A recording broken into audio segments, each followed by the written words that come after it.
Howdy folks, I'm Dave Wright, Chairman of Victor Hiking Trails, located in Victor, New York. If you enjoy learning about Victor, the trails, and all the opportunities for outdoor activities, please subscribe to our channel. And don't forget to ring the bell to get notified when next one is up.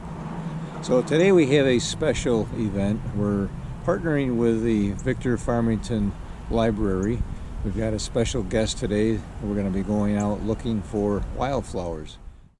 Well, this is a new record for our Wednesday group. We have 37 people, counting the leader. That's Bruce Gilman. He's a retired professor of botany at the Finger Lakes Community College. And we've decided that we're going to do the Domine Trail first. That has some wildflowers that we can check out. So we are now parked at the Fishers Firehouse on Main Street, Fishers, in the hamlet of Fishers. This is the Auburn Trail at the firehouse. And we're going to be heading south on the Auburn Trail till we get to Domine. Short walk till you get to a nice woods. At least that's what I've been told. It's my first time on this section of trail. See what we can find. We'll kind of stay in the middle.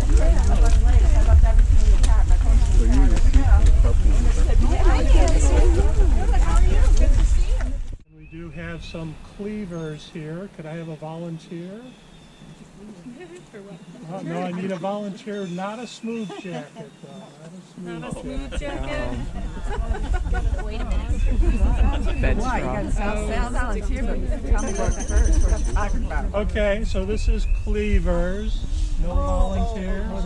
I think it'll stick to you. Here,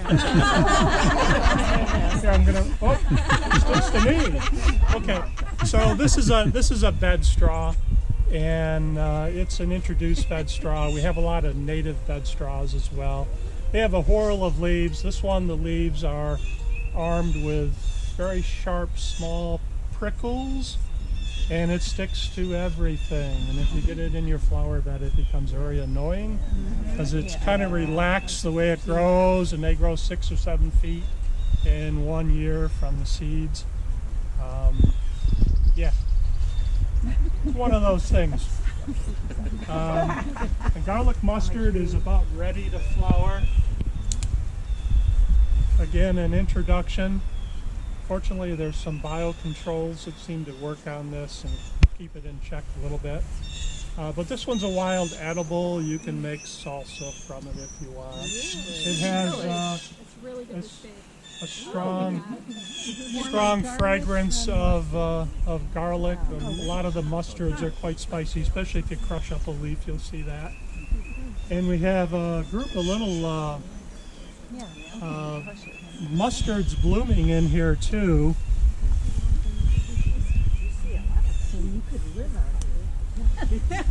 We're gonna see some mustards in the woods that are blooming too, probably some toothworts. But this is a relative of them, and mustards often will flower pretty early in the season, and they'll have 4 petals. So you look for the 4 petals, characteristic of the mustard family. And the leaf here that doesn't belong. Go away, Evans. Go away. Go away. Okay, so there's the mustards, and there are a lot of them. Sometimes they're called cuckoo flowers. The ones you'll see in the woods will be toothworts. I've eaten some of that stuff. Yeah, and the mustards are all edible. They're a little tangy or spicy. They'll produce a seed pod here. Later in the year along the trail, I'm sure there'll be some James Rocket, which is another mustard with white and pink and kind of lilac colored blossoms. 4 petals once again. A lot of people mistake it for phlox. Yep, that's the early growth right there of the Dame's Rocket. Yep. A little celandine poppy next to it there too. Is there another name for that? Bittercress? Yeah, bittercress would be another name for it. Yep. And there are several species. So there's a little short one you see in real sandy soil. It doesn't get very high. That's the hairy bitter cress. This is one of the other bitter cresses. I think this is the Pennsylvania bitter cress. When you pull it out, it's crazy. Yeah. And these seeds, they'll split. There's a little pod here. They'll split and disperse the seeds and just leave behind kind of a waxy wall that divides the two chambers where the seeds are held inside that capsule. So if you have, how many have a money plant maybe at home that they grow in their garden? So that's a mustard. You know what the little wax paper-like partition looks like when the two sides of the capsule. And that's what these guys all do as well. They're just not as large and attractive as the money plant. Did you say it was at, how do you use that? Oh, so this would be just a little spicy addition to a salad kind of thing. Yeah, almost like a microgreen kind of approach. Yeah, I think that is the Pennsylvania. Did you show the celandine? You said there was a... Yeah, there's some basil leaves here, celandine, right here. And that's a poppy. It'll have yellow blossoms. And here's a orange sage. Yeah. Thank you. Yeah, this gets pretty tall, and this is pretty weedy too. But that's what you expect along a walking path like this. We as people carry a lot of seeds on our hiking boots and pant legs and move things around, and could always have a boot brush station somewhere when you're hiking to clean things off so you don't transfer them to the next path you're hiking down. I don't know on this one. It's also known as the Chinese sumac. That came in from the Oriental region. It'll grow 6 to 10 feet in 1 year. And they're very concerned about trying to map where it is to remove it because it's the preferred food for the spotted lanternfly. New insect down in Pennsylvania, kind of heading this way. And it also feeds on apples and grapes, and they're worried about it becoming a problem in the wine industry and the orchards and the Lake Plain, and so that's one they kind of watch for. What's it called again? It's called Tree of Heaven. Which one is it? Okay, so Tree of Heaven because it'll grow in all these inhospitable, terrible locations, cracks in sidewalks, and it just brings green in where you wouldn't expect it, especially in a lot of urban locations. So Tree of Heaven. I've heard it called Tree of Brooklyn. Chinese sumac. Yeah, so all those are possibilities.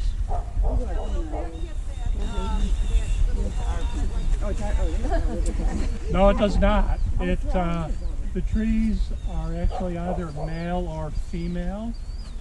And the female trees produce a winged seed. So you're familiar with maple seeds that have wings? So these seeds are a round seed with a wing on each side. Maple seed just has one wing for air dispersal. But this will have seeds. And there'll be clusters of these on the female trees in the fall. And one cluster might be 100 seeds, and there might be 1,000 clusters of 100 seeds on one tree. So you kind of do the math. It has a lot of reproductive capacity and spreads around pretty easily on disturbed ground. There were some much larger ones we came by on the trail. So behind you on the left-hand side, those are all Tree of Heavens. This is where we leave the Auburn Trail and go on to the Domine Trails. There's a yellow trail, a red trail, and a blue trail. And we'll see which ones we're going to be going on as we go across this bridge that Victor Hiking Trails built. What I would call a successional northern hardwood forest. The trees are relatively young. You see a lot of sapling-sized trees. I'm covering up the sign because the sign says staghorn sumac. That may have been the case 30 years ago, but as things grow up, the sumac does get shaded out. And so now we're in a young stand of sugar maple. There's quite a few sugar maples that bump here behind you guys, just on the side of the bridge. There's some younger ones up there where all of you are. There's a young tulip tree coming up here, a real nice straight one, furrowed bark with some white on the inside of the furrows. So just up where our first person is there on the trail. He'll lean on it. There you go. And that's a member of the magnolia family. So real interesting tree. We're at the northern edge of its range, but it grows straight and tall. Can get well over 100 feet in height, and I've seen some that close to 4 feet in diameter, so they can get pretty good size. We have some black cherry in here too, right here. A little lean on it, the dark flaky bark. It's got some gypsy moth egg cases from last year, which are no longer viable this year, so we're hoping we don't get much of an outbreak this year. And just behind the black cherry with a fine shaggy bark, medium-sized understory tree, that's eastern hop hornbeam. And you guys have a little one right behind you that's just starting to form some shaggy bark there, yeah. That's a member of the birch family. That's a really common tree in the shade beneath the canopy trees of maple and black cherry and tulip tree, and I'm sure we'll see some oaks and things up in here as well. On the ground, we have some wild leeks, also called ramps. Okay, so that's a native member related to the field garlic we saw out on the disturbed edge of the old rail bed. And those are delicious, but you want to leave them there. They get over-harvested, so just let them grow there. They will produce a flower a little bit later in the season, but they do show pretty early on their leafy growth. And then directly behind me, next to the leeks, is a false Solomon seal. And there's quite a few of them. I'm sure we'll see some more along here. They have a single arching stem with alternating leaves coming off the stem. And then they'll have a terminal cluster of white flowers. Watch for that in early May. You may also find true Solomon seal, which closely resembles that. But the true Solomon seal will have two bell-shaped flowers hanging beneath the point of contact between the leaf and that upright arching stem. And if you get real lucky, you'll see a giant true Solomon seal. They grow about this high, but you kind of got to be in a ravine environment for those. Are they native? They're native too.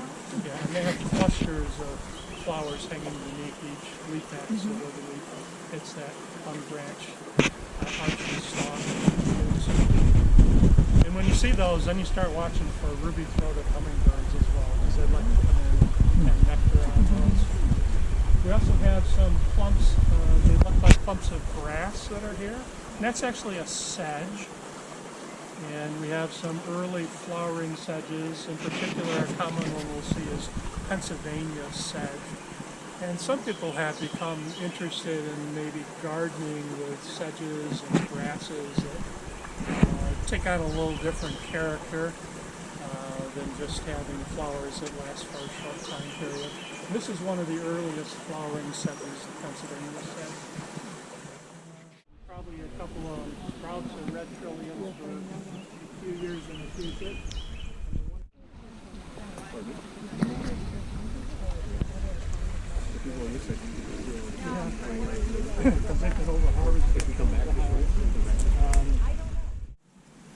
The maples are not old enough to bloom. They have to be at least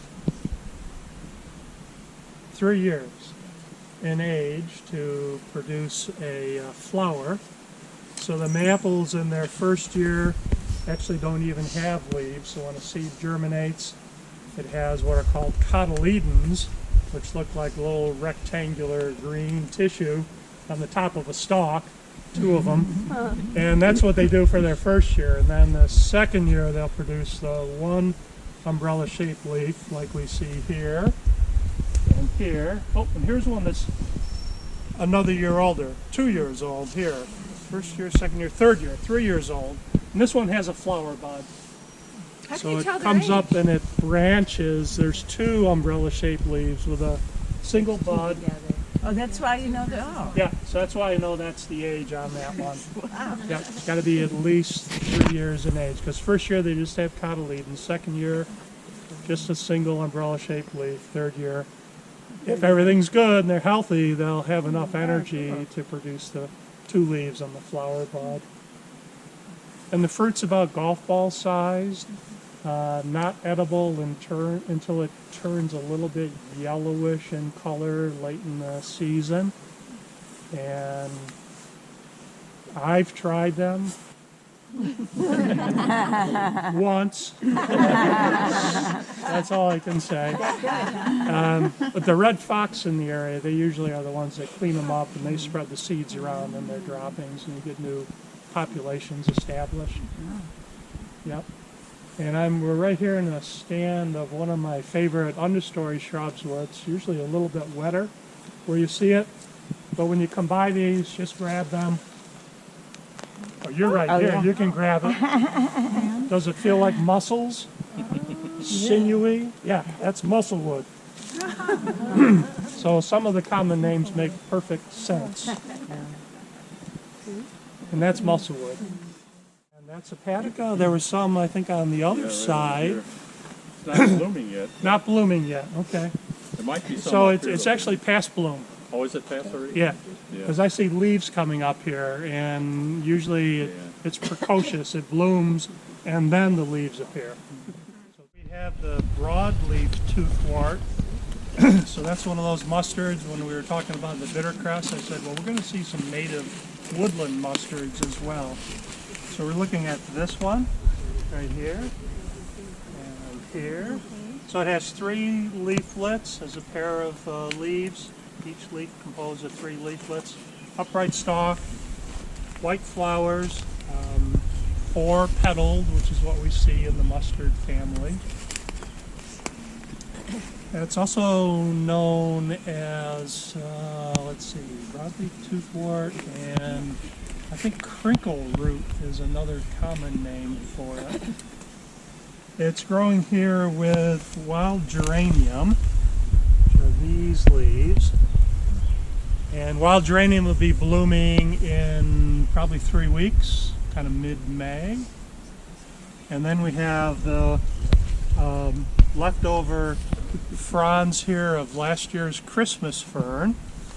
And if we dug around down here in the center, let's see, where is the center? Oh, there's the little fiddleheads just coming up for this year, covered with lots and lots and lots of white scales, which is typical of the Christmas fern. Yep. And what else did I see here when I was down here? Oh, this is a fall wildflower here in the woods with this odd-shaped leaf. And that's commonly called gall of the earth. It's an edible. It's related to lettuce. I've never tried it. It's funny shape on it though. Oh, and there's a spring beauty back there. A little blossom of a spring beauty with its kind of narrow grass-like leaves. Huh. Yeah. That's one of our first harbingers of spring when you see the spring beauties. What's this marijuana looking? What have you got there? Oh, that's the cutleaf toothwort. So that's the relative here of the broadleaf one. And I would expect to see lots and lots of the cutleaf toothwort. So maybe a little later on the walk here we'll see more of it. And that's the blue cohosh, yeah, the tall guy there. Blood root. So if you damage it, especially the root system, it does have a red juice that will exude out of the So damaged area. Native Americans might have used that as a dye or as a coloring. It's possible, but I don't know if that's the case. And that's the blue cohosh there. And are these still in flower? Yeah, these are still in flower. So this is the late blue cohosh. There's an early one that's deeper purple, and it would not be flowering at this point. It flowers before the leaves actually develop. So this is the more common one. Cohasha and mayapple are in the same family, so their flower structure is very similar. In the barberry family. Which way are we heading? This way? Okay. Sounds good. Lead on. The trout lily getting ready to open. Beautiful. What is that one called? Trout lily. And that's a spring beauty. So those narrow grass-like leaves. Yep, that's an early one. They're 5-petaled, I believe. White petals with some pink striping when they open up. Perhaps later in the day they'd be open in here. And here's a first-year mayapple. Yeah. Remember I said they were just cotyledons? Right. There you go. Pansy. Pansies are violets, just smaller here.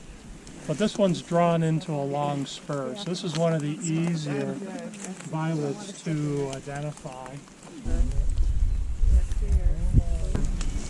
Pretty thing. And when you're done admiring it, then you eat it. It's very rich in vitamins. Pretty decorations on your foot. Oh. Add them to salads, yep.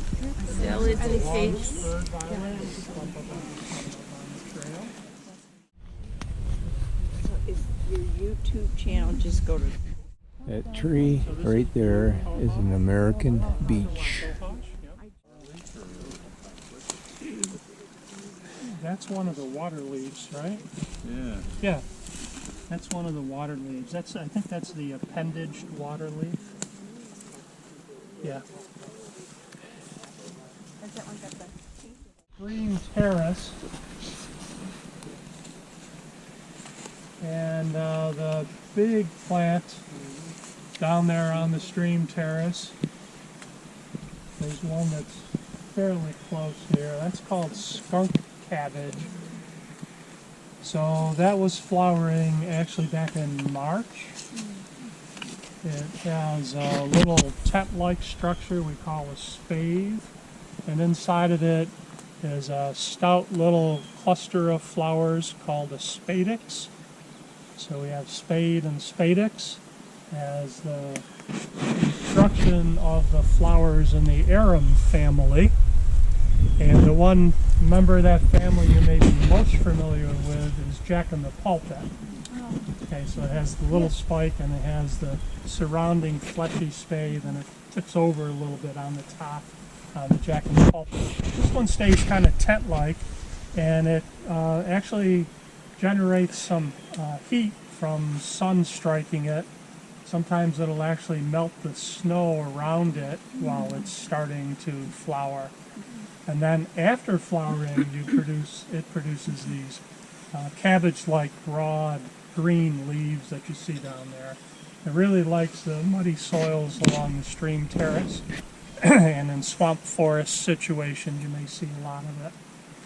It's very fetid, so if you accidentally step on one, it will smell quite skunky. Yeah. Oddly enough, it's one of the very first things to grow. Oh, I actually see some right here behind us on the hillside now that I look. So at the base of some of those dead trees, yeah. So it's one of the very first things to grow, so when bears come out of hibernation, there's not a lot of food available for them, and they actually feed on the skunk cabbage and then wait for other things to start to green up that they can feed on. They're primarily vegetarians, black bears. So is it edible for humans? I wouldn't eat it, no. Not even once? It's hard to get it past your nose. and a lot of things in that family, like jack-in-the-pulpits, contain calcium oxalate crystals. And if you were to munch on some raw, you'd have the sensation of thousands of slivers on your tongue and inside your teeth. And you wouldn't want that. And if you accidentally swallowed some, it could cause swelling in your esophagus. It would put pressure on your air passage, and you might have difficulty breathing, and all sorts of complications, so you kind of stay away from that family.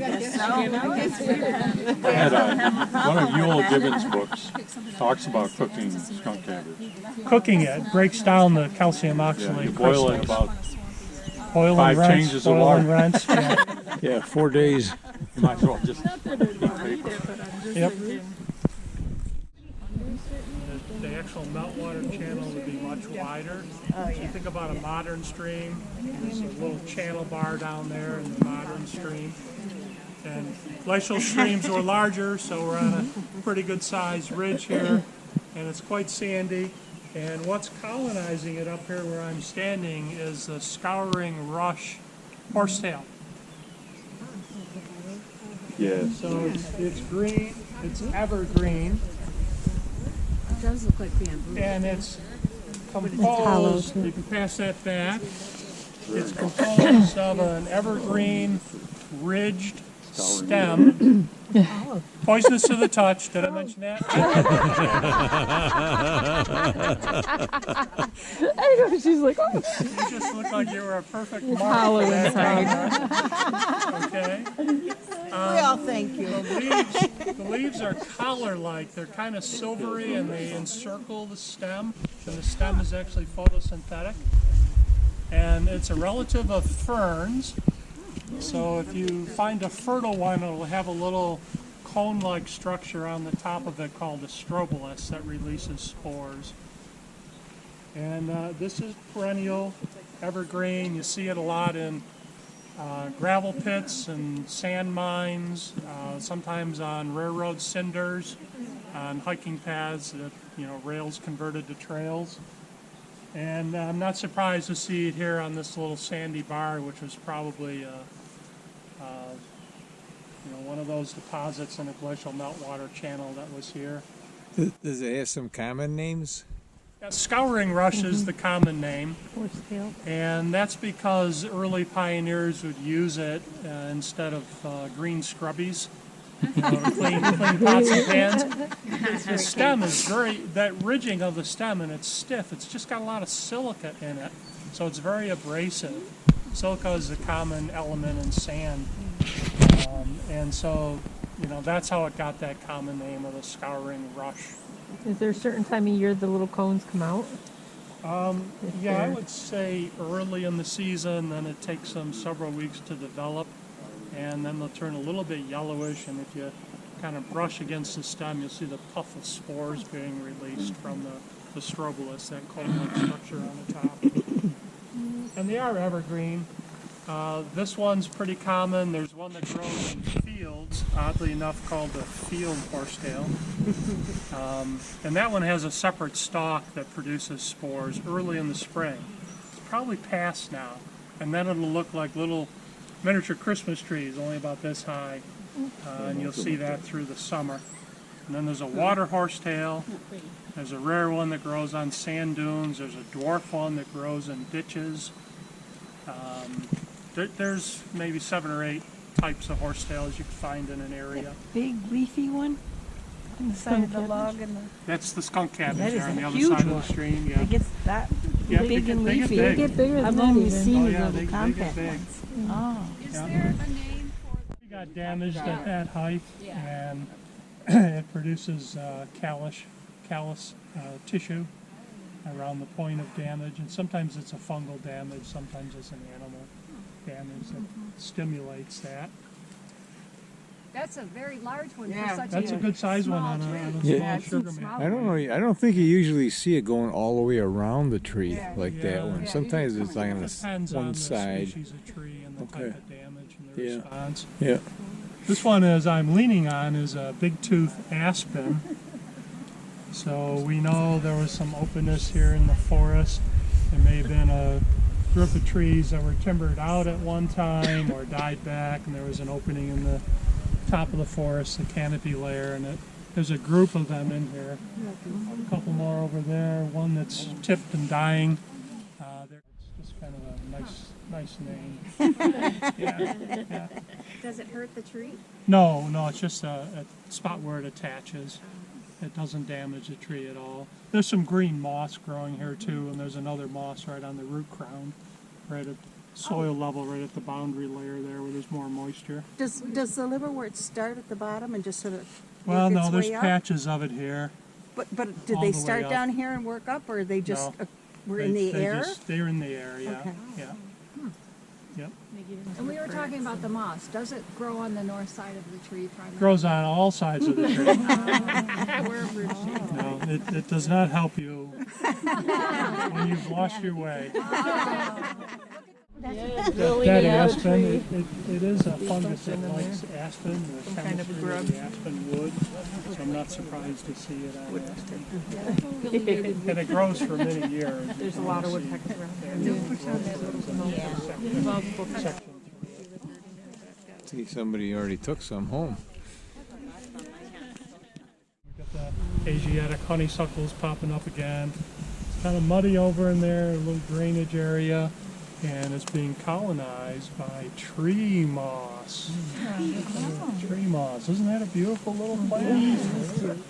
So sometimes you can be out hiking or walking and then stop and crawl. And just look at what's on the forest floor. Like you did in the poison ivy presentation? Yeah, you can look at poison ivy first. Yeah. So that's tree moss.